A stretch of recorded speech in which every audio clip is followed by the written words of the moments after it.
तो यदि आप यूपी बोर्ड में पढ़ रहे हैं साथियों और यूपी बोर्ड का आपका एग्ज़ाम होने वाला है, चाहे आपका हाई स्कूल का एग्ज़ाम होने वाला हो या फिर आपका इंटर का एग्ज़ाम होने वाला हो, यानी आपका 10 का एग्ज़ाम होने वाला हो या फिर साथियों आपका 12 का एग्ज़ाम होने वाला हो, तो यहाँ पर जो आपके अलंकार पूछे जाते हैं, वो कौन-कौन से आपके अलंकार पूछे जाते हैं ज़्यादातर, उनके डेफिनेशन क्या हैं और उनके एग्ज़ाम्पल क्या हैं, इसके बारे में हम इस वीडियो में बात करने वाले हैं।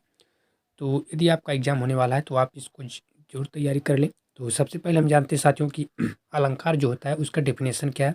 अलंकार हम कहते किसे हैं? अलंकार की परिभाषा क्या होती है? तो सिंपल से जानिए आप कि काव्य की शोभा बढ़ाने वाले शब्दों को वहाँ अलंकार कहा जाता है। जो काव्य की सुंदरता को क्या करते हैं? बढ़ाते हैं, उन्हें अलंकार कहा जाता है। और अलंकार जो शब्द है ये अलम धनकार के योग से बना है और इसका अर्थ होता है आभूषण या विभूषित करना, यानी आभूषण या फिर विभूषित करना होता है अलंकार का जो अर्थ होता है। ठीक है। और अलंकार मुख्य रूप से 3 प्रकार के होते हैं। आप जानते हैं, नहीं जानते हैं तो जान लीजिए कि अलंकार मुख्य रूप से 3 ही प्रकार के होते हैं। एक आपका शब्द अलंकार, दूसरा आपका अर्थालंकार और तीसरा आपका उभय अलंकार होता है। तो जो आपके यूपी बोर्ड 10th में यानी हाई स्कूल में और इंटर में जो आपके पूछे जाते हैं अलंकार, सबसे पहला जो आपका अलंकार है वह अनुप्रास अलंकार पूछा जाता है कि अनुप्रास अलंकार की परिभाषा क्या है, इसके उदाहरण क्या है। तो जान लीजिए कि अनुप्रास जो है, अनुप्रास शब्द 2 शब्दों से मिलकर बना होता है, एक अनु और दूसरा प्रास।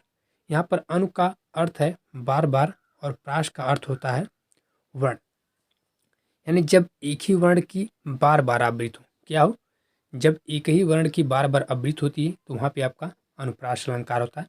जनरली इसकी परिभाषा है, इसको आप बहुत आसानी से याद रख सकते हैं कि जहाँ पर एक ही वर्ण की बार-बार आवृत्ति हो वहाँ पर आपका अनुप्रास अलंकार होता है। जैसे तरणी, तनुजा, तट, तमाल, तरुवर, फल, छाय। यहाँ पे देखिए ता वर्ण की कई बार आवृत्ति हुई है। ठीक है। तो इसलिए इस उदाहरण में आपका अनुप्रास अलंकार है। और दूसरा जो साथियों आपका अलंकार पूछा जाता है वह है यमक अलंकार। कौन सा? यमक अलंकार। यमक अलंकार भी पूछा जाता है कि यमक अलंकार की परिभाषा क्या है, उदाहरण सहित स्पष्ट कीजिए। तो यहाँ पे आप देख लीजिए कि जो आपका यमक अलंकार है, यमक शब्द का अर्थ होता है दो। यमक माने युग्म और युग्म माने क्या होता है? जोड़ा, और जोड़ा जो होता है हमेशा वह दो में ही होता है। ठीक है। जब किसी शब्द को दो या दो से अधिक बार प्रयोग में लाया जाए और हर बार उसका जो अर्थ है वह अलग अलग आए तो वहाँ पर आपका क्या होगा? वहाँ पर आपका यमक अलंकार होगा। ठीक है। कैसे? जैसे देखिए यहाँ पे उदाहरण दिया गया है, उदाहरण के माध्यम से आप बिल्कुल क्लियर हो जाएंगे। जैसे देखिए यहाँ पे आपको दिया गया है कि कनक कनक ते सौगुनी माँ दत्ता अधिकाय वा खाए बौराए नर वा पाए बौराए। यहाँ पे देखिए जो कनक शब्द है क्या है? जो यहाँ पे कनक शब्द या 2 बार आया है। ठीक है। तो यहाँ पे आपको बताया गया कि यमक मतलब होता है युग्म यानी जोड़ा, यानी देखिए 2 यहाँ पे एक साथ आए हुए हैं और इनका अर्थ क्या हो? अलग अलग हो। जैसे एक कनक का अर्थ आपका है धतूरा से, क्या है? एक का आपका है धतूरा। ठीक है। और दूसरा का अर्थ है सोना। ठीक है। तो दोनों का अर्थ क्या है? अलग अलग है और युग में यानी साथ में जोड़े में आए हुए हैं, इसलिए इस उदाहरण में आपका यमक अलंकार है। ठीक है। और तीसरा तीसरा जो आपका अलंकार पूछा जाता है वह है श्लेष। क्या है?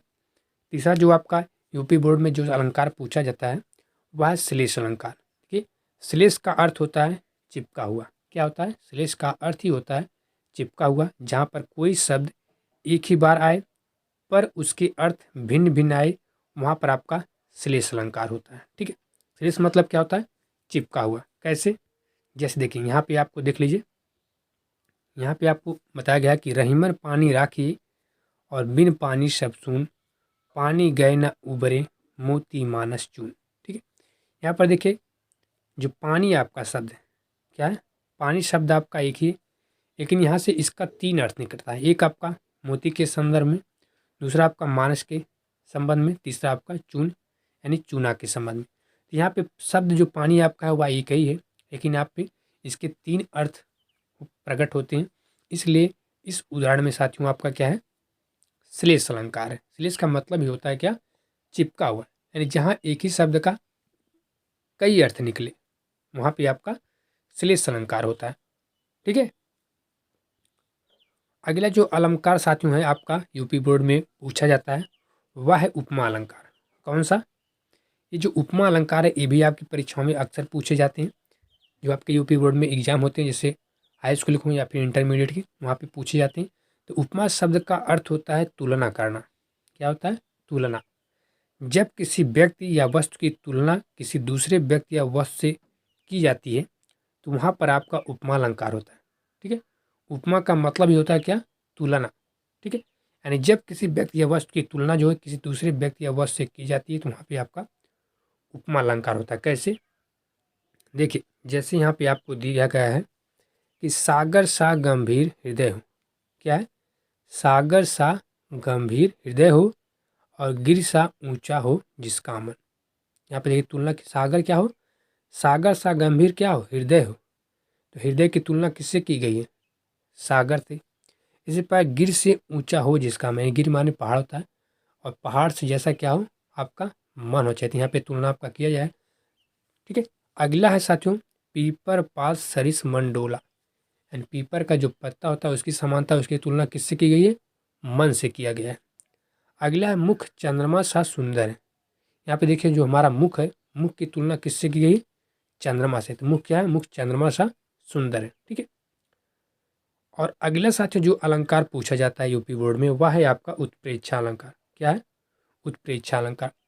यहाँ पर जब समानता होने के कारण उपमेय में क्या हो? उपमेय में उपमान के होने की कल्पना की जाए या संभावना हो तब वहाँ पे आपका उत्प्रेक्षा अलंकार होता है। ठीक है, और इसकी बहुत आसान सा पहचान है। आप इस पहचान को याद रखेंगे तो बहुत आसानी से इसके उदाहरण को पहचान से। देखिए, इसका पहचान यह है, जहाँ पर उत्प्रेक्षा अलंकार का उदाहरण होगा वहाँ पे आपका मनु शब्द आएगा, जन्म आएगा, जनहु आएगा, जानो, मानव, मानो, निश्चय, इव, ज्यों त्यों आदि क्या है? सब जरूर उदाहरण में आएगा। तो यदि यह उसका पहचान है उत्प्रेक्षा अलंकार का, वहाँ पे आपका उत्प्रेक्षा अलंकार होगा। ठीक है, कैसे? जैसे देखिए यहाँ पे उदाहरण दिया गया है, आप देख सकते हैं कि क्या दिया गया है कि सोहत ओढ़े पीत पट श्याम सलोने गात मनहु। यहाँ देखिए मनहु शब्द आ गया है। ठीक है, मनहु नीन मणि शैल पर आत प्रयोग प्रभात। इस प्रकार से मनहु मानो जो तो आज शब्द आती हैं आपके उदाहरण में तो वहाँ पे आपका उत्प्रेक्षा अलंकार है। बहुत आसान सा तरीका है इसको पहचानने का। अगला जो बार बार आपका एग्जाम में पूछे जाने वाला अलंकार साथियों वह देखिए है रूपक अलंकार। कौन सा? रूपक अलंकार। रूपक में देखिए बताया कि जब उपमेय और उपमान में कोई अंतर दिखाई ना दे। क्या दे? जब उपमेय और उपमान में कोई भी अंतर दिखाई ना दे तो हम उसके रूपक अलंकार कहते हैं। कैसे? जैसे देखिए यहाँ पे आपको बताया चरण कमल बंदव हरि राई। यानी यहाँ पे साफ तौर पे आपको बताया कि जब उपमेय और उपमान में कोई भी अंतर दिखाई नहीं देगा तो वहाँ पे आपका रूपक अलंकार होगा। ठीक है, अगला देखिए यहाँ पे आपका उदाहरण जो दिया गया है वह है कि मन सागर मनसा लहरी बूढ़े बहे अनेक। ठीक है, तो ये साथियों आपकी अलंकार थे जो आपकी क्या है, जो आपके यूपी बोर्ड के एग्जाम है, चाहे आपके 10th के एग्ज़ाम हो, चाहे आपके 12th के एग्ज़ाम हो, इस एग्ज़ाम में ये बार बार एक जो है आपके अलंकार पूछे जाते हैं। तो बहुत आसानी से आप इनके डेफिनेशन और एग्जाम्पल को यहाँ पे याद रख सकते हैं। यदि आप वीडियो को पूरा देखते हैं तो आप बहुत आसानी से इसके एग्जाम्पल और डेफिनेशन को आप याद रख सकते हैं। और पक्का आपका क्या है, यदि इतना आप याद कर लेते हैं तो आपका 10 नंबर क्या हो जाता है? पक्का हो जाता है, क्योंकि एक न एक अलंकार वहाँ पे आपके जरूर यूपी बोर्ड पूछे जाते हैं। ठीक है, तो इस वीडियो में इतना ही साथियों। नमस्कार, जय हिंद।